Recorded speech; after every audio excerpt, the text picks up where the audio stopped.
스타트업 직장인 토크 페이지 B 시작하겠습니다. 안녕하세요, 앨리스입니다. 안녕하세요, 엠마입니다. 네, 오늘 오랜만에 돌아온 도서 리뷰 겸 추천. 네. 오늘은 엠마가 들고 오신 책 한번 이야기를 해보도록 하겠습니다. 네. 콜드 스타트라는 책을 네. 같이 읽어보면 좋을 것 같아서 같이 읽어본다기보다는 뭐 소개하고 이야기해보면 좋을 것 같아서 가져왔고요. 네, 좋습니다. 일단 콜드 스타트가 어떤 뜻인지 모르시는 분들을 위해서 한번. 콜드 스타트는 이제 뭐 소프트웨어나 뭐 스타트업 IT 회사에서 이제 뭔가 서비스를 사용자들한테 내놓을 때 사용자들한테 서비스를 내놓을 때 처음에 유저가 없잖아요. 그죠. 그래서 그때가 이제 진짜 아무것도 없는 상태에서 차갑게 시작한다. 콜드 스타트라는 뜻으로 이제 콜드 스타트라는 것이고 이제 그때부터 이제 유저들을 어떻게 모아서 네트워크 효과를 일으킬까? 그러니까 사람이 많아지면은 그 안에서 상호작용도 일어나고 이제 서로 정보 교환 등등이 일어나면서 이 프로덕트 서비스를 사용을 하게 되고 이 서비스의 기능도 고도화가 되게 되고요. 그런 과정들이 있는데 그 시작점이 이제 콜드 스타트를 한다라고 보통 표현을 하고요. 이런 뭐 스타트업, 벤처 캐피탈 이런 업계에서 이 책을 쓰신 분이 이제 앤드류 첸이라고 그 미국의 유명한 A16Z라는 VC를 만드신 분이고 그래서 아무래도 스타트업들을 많이 보시고 이런 콜드 스타트 케이스들을 많이 아시니까 이런 예시들이나 다양한 부분들을 예시로 들어서 이제 콜드 스타트에 어떤 것들이 필요하고 어떤 예시들이 있는지를 이제 공유를 하는 그런 책입니다. 재밌을 것 같아요.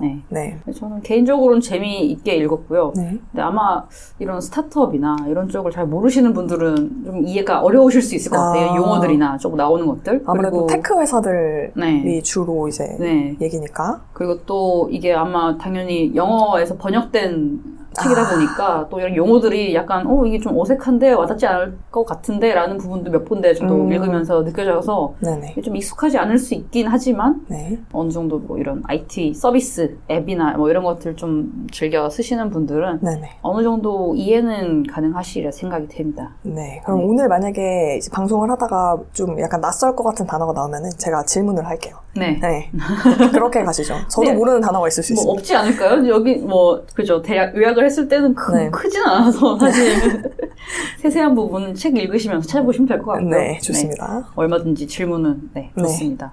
그래서 제가 아까 콜드 스타트 이후에 이제 발생하는 게 네트워크 효과라고 말을 했는데요. 이게 어떤 제품 이제 뭐 서비스죠. IT 서비스든 무엇이든 게 있을 때 다수의 사람들이 어떤 제품을 소중하게 여길수록 제품이 더욱 가치가 있어지면서 어떤 일들이 일어나는지를 표현을 하는 단어가 네트워크 효과예요. 그냥 심플하게 예를 들자면은 사실 애플의 이제 뭐 맥이나 스마트폰 이런 것도 처음에 많은 사람들이 쓰지 않잖아요. 근데 이제 어느 순간 사람들이 더 많이 사용하게 되면은 뭔가 개선점도 보이고 사람들이 더 많이 씀으로 인해서 다른 서비스도 나올 수 있고 뭐 이게 뭐 비단 뭐 이런 IT 기기뿐만 아니라 게임이 될 수도 있고 그게 뭐 다른 서비스가 될 수도 있고 그래서 이게 사람들이 모이면은 어떤 일들이 일어난가가 이제 네트워크 효과이고요. 이제 그래서 이런 뭐 소프트웨어나 앱을 출시를 할 때 초반에 사용자들을 참여를 시켜야 되잖아요. 그래서 이런 것들이 초반에는 특히 요즘 같은 시대는 이미 앱들이 많으니까 너무 많죠, 너무. 좀 이런 것들을 좀 더 적극적으로 시선을 빼앗는 시도들이 더 많이 필요하다고 하고 최근에도 이제 요즘은 이제 스타트업 이런 생태계가 활성화된 지도 이미 제가 봤을 땐 닷컴 버블을 기준으로 하면은 거의 20년이 넘은 거잖아요. 그래서 이게 최근에 소프트웨어 이런 뭐 개발이나 이런 것들이 더 편리해지고 만들기 쉬워지긴 했지만 경쟁사들이 너무 많다 보니까 이게 초반에 제품을 이렇게 성장시키는 게 좀 쉽지가 않은데 이게 이제 콜드 스타트의 과정이라고 보시면 되고요. 그래서 이제 여기에서 소개하는 콜드 스타트 이론 5가지 단계가 있는데 그거를 처음 것부터 말씀을 드리자면은 처음에 이제 콜드 스타트 문제가 시작점이죠. 사용자와 콘텐츠가 동일한 시간대에 동일한 네트워크 안에 있어야 된다라는 것이고, 그러니까 뭐 말을 하자면은 배달이라고 치면은 배달을 뭔가 내가 이 앱을 통해서 배달을 시키고 싶어요. 그런 사람과 내가 이 앱으로 광고를 해서 사람들을 만나고 싶어라는 사람이 동일한 시간대에 이 네트워크 안에 있어야지 이제 콜드 스타트 문제가 해결되고 이제 상호작용이 일어난다라는 뜻이죠.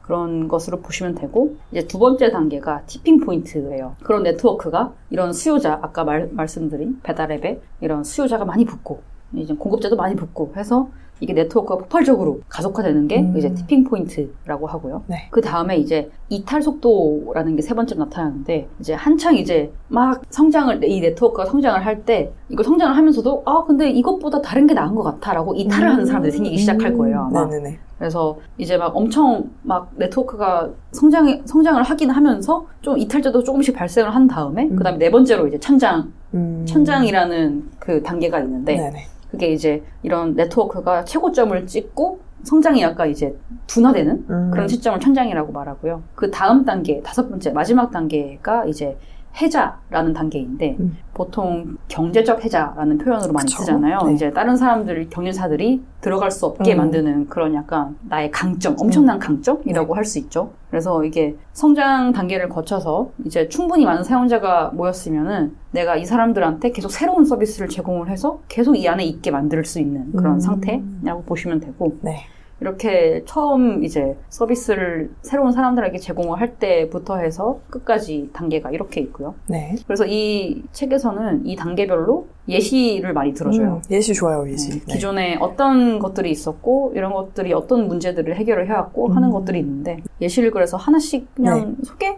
겸 얘기를 하자면은 신용카드도 하나의 예시라고 할 수 있거든요. 네네. 그냥 신용카드가 없었던 시절을 생각을 해보면은 결제가 되면은 뭐 어떻게 상호작용이 일어나는지 아무것도 없고 그런 상황이었는데 그래도 이걸 받아주는 상점이 생기고 그쵸? 결제를 하는 사람이 생기고 이게 편리하다는 걸 사람들이 인식을 한 이후에 네트워크 효과가 발생을 해서 이제 계속 이걸 쓰게 되는 거죠.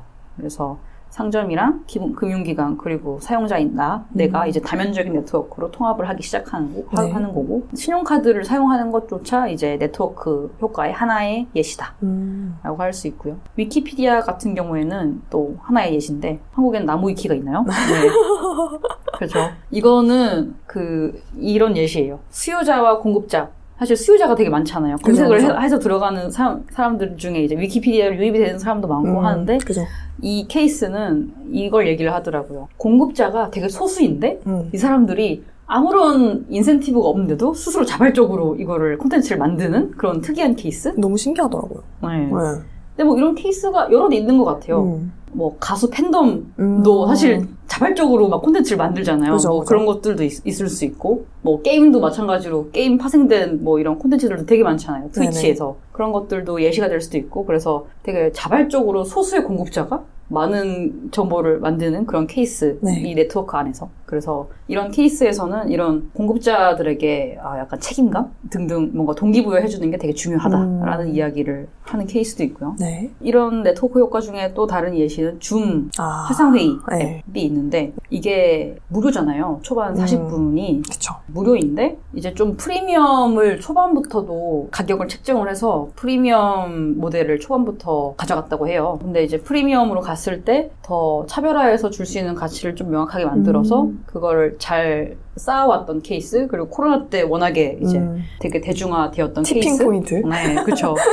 라고 할 수 있고 그리고 줌 같은 경우에는 이런 얘기가 있더라고요. 예전에도 사실 줌 같은 이런 화상회의 서비스가 되게 많았잖아요. 맞아요. 뭐 원래 시스코 뭐 이런 IT 회사들에서 나온 서비스도 있었고 근데 그런 것들 혹시 써보셨는지 모르겠는데 엄청 복잡하거든요. 맞아요. 하나 어려워요. 이제 화상회의 같은 거 세팅하는데도 뭐가 버튼이 엄청 많고 이게 복잡한데 줌이 되게 잘했던 거는 이걸 되게 단순화를 잘했다. 그리고 끊기지 않는 그 클라우드 인프라도 되게 잘 구축을 해놔서 그런 것들을 잘 했다라는 장점. 아무래도 네트워크 안에 들어올 수 있게 만드는 그런 허들을 많이 제거를 했다라고 하더라고요. 맞아요. 그런 장점도 있었다. 네. 또 다음 예시는 링크드인인데요. 여기에서 재미있게 찾아볼 수 있는 포인트는 맨 처음에는 링크드인도 초대 기반으로 운영을 했대요. 완전 초창기에. 근데 이걸 초대 기반으로 운영한 이유가 사실 서버가 감당을 못할 것 같아서 였다고 하고. 현실적인 이유였네요. 네. 사실 뭐 최근에는 클럽하우스도 그래서 아마 초대 기반으로 했을 거고. 서버가 터질까봐. 네, 그쵸.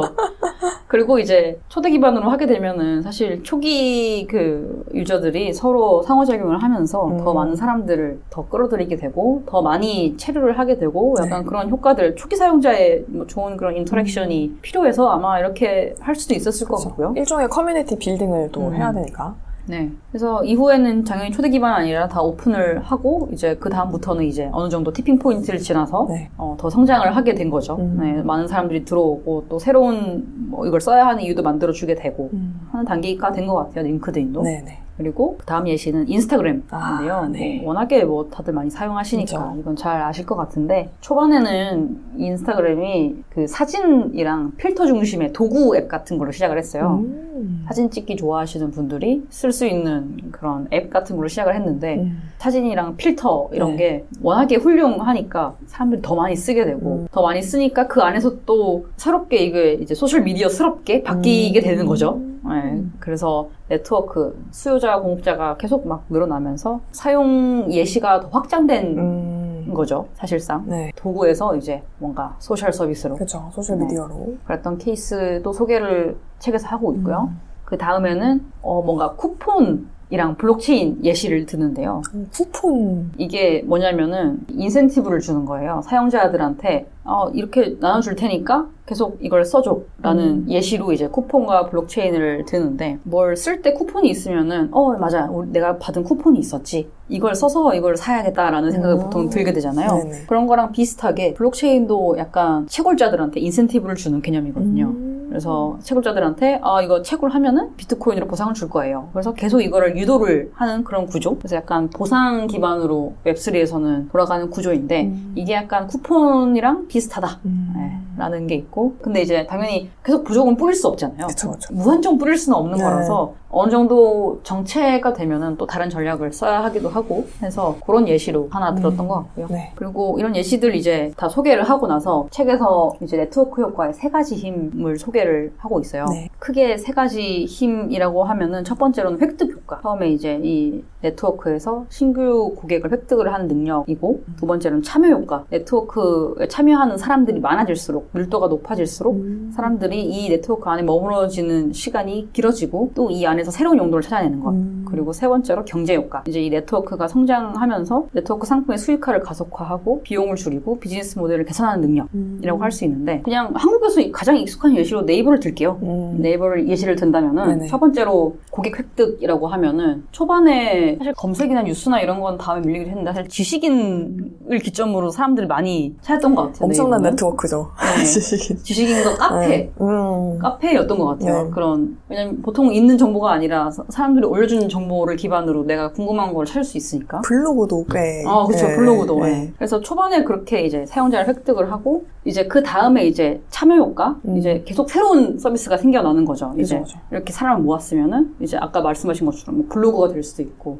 다른 커뮤니티 서비스가 될 수도 있고 해서 계속 사람들의 참여를 높이고 마지막으로 경제 효과라고 하면은 이제 마지막 단계 뭐일 수도 있고 뭐 예시를 들면은 커머스 같은 부분이죠. 이게 뭐 광고로 사람들을 이렇게 모았으면은 이 사람들이 이 안에서 결제도 하고 상품도 추천을 해주고 하는 서비스를 계속 만들어서 수익화를 하는 그런 네트워크를 만드는 거죠. 네네. 근데 이거 얘기를 해보니까 네. 방금 직전에 우리가 토크한 거랑 정반대의 이야기를 하거든요. 저도 약간 느꼈어요. 저도 약간 네트워크 효과의 정의를 듣는 순간부터 우리가 방금 했던 얘기와 약간 지금은 법인의 입장에서 네, 지금은 약간 하고 있는 테크 거고요. 회사의 네. 입장인 거죠. 네. 법인격, 개인들은 주의하시고. 네. 항상 그 양쪽의 의견을 듣는 게 중요합니다. 네. 네, 지금은 법인, 내가 이 서비스를 만드는 회사의 입장이다. 그죠. 라고 생각을 하면서. 네. 양쪽을 다 알아야죠. 네. 말을 하다 보니까. 네. 그렇게 되네요. 네. 네, 어쨌든 그렇고 이제 뭐 이런 사용자들을 어떻게 획득을 하나 뭐 이런 방정식 같은 것도 많이 소개를 하고요. 내가 이 서비스를 만드는 회사의 입장에서 성장을 한다. 내가 스타트업이라면 폭발적인 성장을 해야 하니까 그쵸. 이거의 기준이 뭘까? 라는 것들을 어떻게 잡아봐야 될까라는 것도 뭐 얘기를 하고요. 네. 이런 거 궁금할 것 같아요. 사업을 하시는 분들은. 프로덕트 마켓 핏이라고 하거든요. 네. 영어로는. 네. 이제 내가 만드는 프로덕트와 시장의 핏이 얼마나 맞는지. 마켓 적합성이라고 한국어로 번역하면 이렇게 되는데 좀 애매한 단어인 것 같기도 마켓 하고. 적합성. 네. 네. 그래서 이걸 맞추게 되면은 이제 보통 성장의 기준을 연간으로 달성할 수 있는 수익이 항상 그 다음 해 이제 3배 그 다음에 해도 3배, 그 다음에 해도 2배, 이런 식으로 계속 이제 기하급수적으로 늘어나는 그래프를 그리면 굉장히 이상적인 로켓 성장이지 않나라고 이제 책에서는 이야기를 하고 있고요. 그 다음 단계, 이렇게 성장한 다음 단계에 이제 천장을 찍고 나면은 네. 포화 단계가 오거든요. 그쵸. 네이버를 예시로 들면은 처음에 이제 지식인과 카페로 이렇게 사람을 모았으면은 그 다음에 이제 새로운 서비스를 계속 내야 되잖아요. 네. 그래서 계속 뭐 예를 들면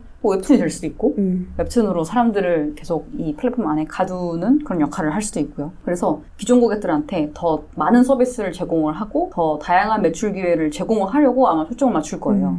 모든 플랫폼들이 포화 단계를 넘어서면은 그러는 것 같아요. 확장을 하는 거죠. 네. 본인들의 메일 되는 비즈니스 말고 다른 서비스를 이제 곁다리로 해서 이제 네. 더 사람들이 이 네트워크 안에 체류할 수 있도록 만드는 거죠. 그래서 뭐 기본적으로 이런 회사들이 취할 수 있는 해결책은 새로운 지역을 추가하는 것. 네. 뭐 당연히 로케이션 딱 추가를 하면은 그만큼 다른 지역에 있는 사용자들이 늘어날 거기 때문에 네. 그만큼 그냥 단순하게 추가되는 그런 형태가 될 수도 있고 아니면 다른 비즈니스 모델. 그러니까 아까 예시로 제가 들었던 네이버 같은 경우에는 광고 플러스해서 이제 커머스나 아니면은 이런 콘텐츠 구매 뭐 이런 것들까지 확장을 할 수 있으니까 새로운 비즈니스 모델을 추가한다라는 것들이 있고 그리고 뭐 다른 서비스들을 추가를 하는 점 네, 그런 것들이 있는데 이 책에서도 말을 해요. 네. 근데 뭐 이렇게 당연히 시장 포화에 대해서 이렇게 해결하면 된다라고 얘기는 하지만은 네. 이게 실행이 정말 어렵다라고 그쵸. 이야기를 하더라고요. 네. 이게 당연히 요즘에는 워낙에 개발도 누구나 뚝딱 만들 수 있고 전 세계 모든 도시에서 론칭을 하고 막 이런 스타트업이 많기 때문에 이게 쉬운 일은 아니라고 책에서도 이야기를 하고 있어요. 네. 그리고 또 뭐 연결해서 이런 포화 단계에 이르렀을 때 과잉 수용이라는 단어가 나오는데 이제 뭐 예시를 들면 유튜브에서 영상이 너무 많아지는 거죠. 네. 초반에는 그냥 영상이 몇 개 없으니까 그냥 툭툭툭 나오면은 내가 검색해서 찾아볼 수 있고 했는데 이제는 검색을 해도 너무 많고 그러면 사람들이 내가 들어가서 봤는데 내가 원하는 게 안 나오는 것 같아 라고 해서 이탈을 할 수도 있고 네. 그런 포인트가 생기는데 이거를 유튜브는 아마 인기 동영상 순위 1위부터 몇 위까지 이제 매겨서 거기에 들어와서 한번 보세요 라는 것 그리고 동영상 추천 알고리즘 이런 것들을 해결을 했던 것 같아요. 네. 그래서 이런 과잉 수용이라는 게 뭐 예를 들면은 내 메일함에 너무 많은 메일이 들어와 있어요. 그럼 보기 싫은 거잖아요. 그죠. 카톡도 막 뭔가 내가 엄청 와 있으면 알고 싶은 그런 것처럼 이런 것들이 왔을 때 사람들이 안 열어보는 거를 막기 위한 이런 장치들을 다양하게 이런 회사들도 고민을 많이 하고 있는 곳들도 있다. 네, 라고 할 수 있고 이게 어느 정도 규모가 커지면 사실 이게 좋은 퀄리티의 답변을 해줄 수 있는 것 이런 고민들이 많이 필요한 것 같아요. 네. 마지막으로 해자 부분은 네. 내가 이렇게 사용자들을 많이 획득을 했으면 이 내 영역에서 다른 곳으로 빠져나가지 못하게 계속 이걸 지키는 역할 그거를 계속 이제 고민을 하고 하는 부분인 것 같아요. 그렇죠. 지키는 것도 어렵습니다. 매우 어렵죠. 네. 진짜 어렵죠. 1등의 위치에 계속 있는 것이 네, 계속 새로운 아까 말한 것처럼 새로운 비즈니스 모델이라든가 새로운 지역이라든가 새로운 서비스라든가 이런 것들을 추가를 해야 하니까 이게 굉장히 어려운 것 같아요. 네. 그래서 전반적으로 이런 이야기를 하는 책이고요. 혹시 이런 스타트업에서 어떻게 초기에 사용자들을 모아서 어떻게 확장을 해나가고 어떤 방식을 취하고 있나 궁금하시면 이 책을 한번 읽어보시면 좋을 것 같고요. 네. 근데 아까 말했듯이 너무 이 직전에 얘기한 내용과 정반대되는 사용자를 어떻게 획득하고 어떻게 이걸 유지를 할까? 약간 이런 얘기를 하고 있어서 알고리즘을 막 근데 이게 너무 당연하게 느껴지는 저도 이런 일을 하고 있으니까 되게 당연하게 느껴지는 건데 이걸 이런 일을 하고 있지 못한 분들은 이런 식으로 그쵸. 사용자들을 모으는구나 네. 라고 이제 생각을 하시면 될 것 같습니다. 그냥 이제 나이브하게 받아들였던 거를 어떻게 보면 좀 약간 거리두기를 하고 볼 수 있는 그런 계기가 될 수 있지 않나. 그리고 사례들이 굉장히 많아서 사실 뭐 우리한테 익숙한 사례들도 있고 뭐 그렇지 않은 사례들도 있었는데 이런 것들 보면서 이런 회사들은 이렇게 서비스를 확대를 해나갔구나 이런 걸 파악을 해보면 좋을 것 같은 책이고요. 훨씬 더 예시가 더 디테일하게 나와 있고 하다 보니까 한번 참고를 해보시면 좋을 것 같고 이런 서비스들 만드는 사람 입장에서도 참고를 하면 되게 좋은 책인 것 같아요. 특히 B2C로 유저를 모아야 되거나 약간 그런 비즈니스 하시는 분들은 항상 만드는 것보다는 이제 어떻게 사용하게 할 것인가 초반에 어떻게 그 네트워크 이펙트를 만들 것인가가 되게 사실 가장 고민인 부분이잖아요. 그러다 보니까 좀 흥미롭게 읽으실 것 같고 저는 이제 궁금한 게 앤드류 첸이 그러면 이제 투자를 할 때 이게 하나의 기준이 되는 것이겠죠? 네트워크 이펙트를 얼만큼 만드는지. 그렇죠. 네트워크 효과를 되게 중요하게 볼 거예요. 너무 당연하게. VC 입장에서도 중요한 하나의 어떤 투자를 결정하는 판단 지표가 될 수 있다는 거. 우리는 이제 테크 회사들을 예시로 들긴 했지만 테크 회사가 아니더라도 적용할 수 있는 부분도 있지 않을까. 그렇죠. 네, 넓게 보면은. 그렇죠. 네. 어떤 걸 하든 사람을 모으는 게 중요하잖아요. 네네네. 요즘은 또 커뮤니티라든지 이런 게 좀 중요하기 때문에. 자영업도 그렇고. 네네. 그쵸. 식음료업을 한다고 해도 사실 네. 이게 중요하죠. 많이 홍보도 해야 되고 요즘 그쵸. 같은 시대에는. 맞아요. 하다못해 동호회를 하나 운영한다고 하더라도. 그렇죠. 맞아요. 뭔가 레버리지 할 수 있는 내용이 네. 있을 거라고 생각이 듭니다. 그래서 재밌게 읽었고요. 네. 500페이지나 되네요. 술술 읽혀요. 좋습니다. 예시가 많이 있어서 네네. 술술 읽히고요. 네. 혹시 관심이 있으면은 한번 읽어보시기 바랍니다. 네. 추천과 네. 이제 리뷰 감사드립니다. 오늘 방송은 여기까지 하겠습니다. 들어주셔서 감사합니다.